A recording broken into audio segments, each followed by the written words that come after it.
So the Green Bay Packers had a very interesting draft this year, and I thought there was no better time to talk about it than almost 2 months after it.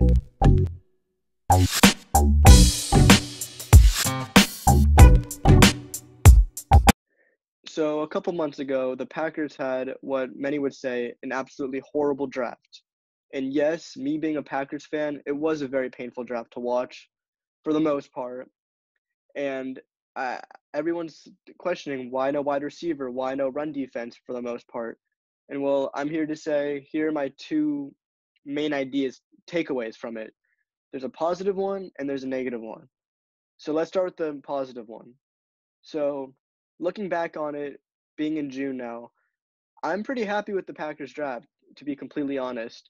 So to summarize, the Packers round one pick 26 Jordan Love, quarterback Utah State. Round two pick 62 AJ Dillon, running back Boston College.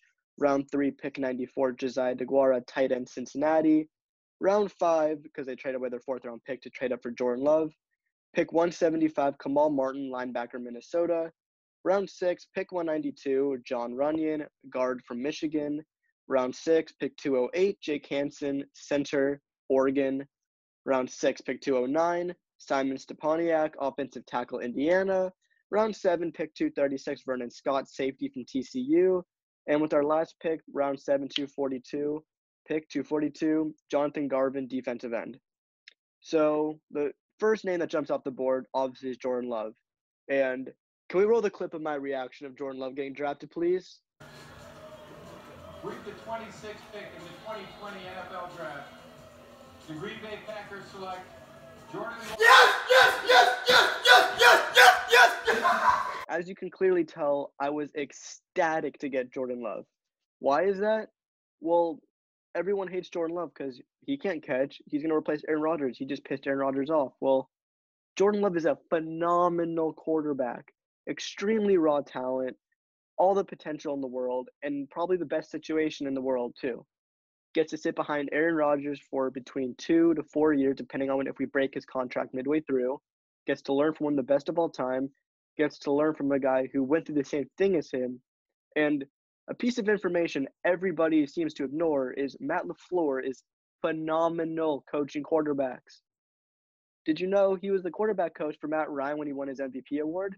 In that season, Matt Ryan tallied 4,900 yards, 38 touchdowns, 7 interceptions, 117.1 QBR, which is the fifth highest of all time in a season in NFL history. And one MVP award.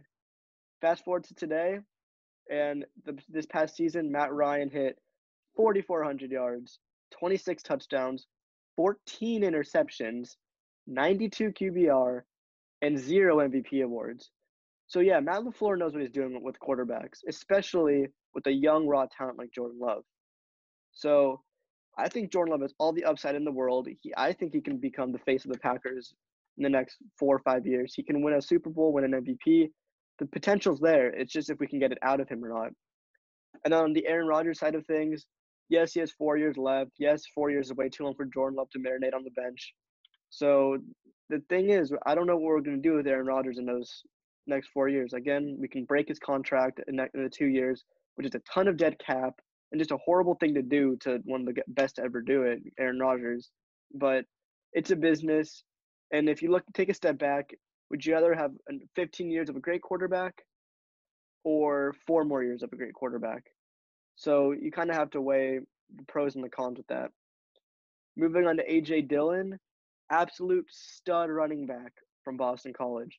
I hated it when we got him. I despised it when we got him. I wanted to trade one of our 6th-round picks, one of our 3 6th-round picks, to the Jets or whoever the next pick was, just so we can get Denzel Mims, a great wide receiver from Baylor. But no, we got this random guy that at the time I didn't know who it was, AJ Dillon. But watching tape, he's a phenomenal running back. Guy trucks people, jukes people, built like Derrick Henry, runs like Derrick Henry, strong like Derrick Henry. Not saying he is Derrick Henry, but the comparisons are there. But then you look at it like, okay, great. Aaron Jones and Jamal Williams. We already have a solid running back room. Why add another one with such high draft capital?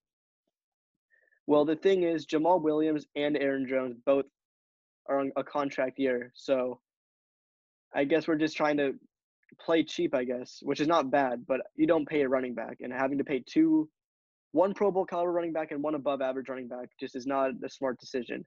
I hate to potentially see Aaron Jones and Jamal Williams go, but I would rather roll the dice with AJ Dillon, I guess.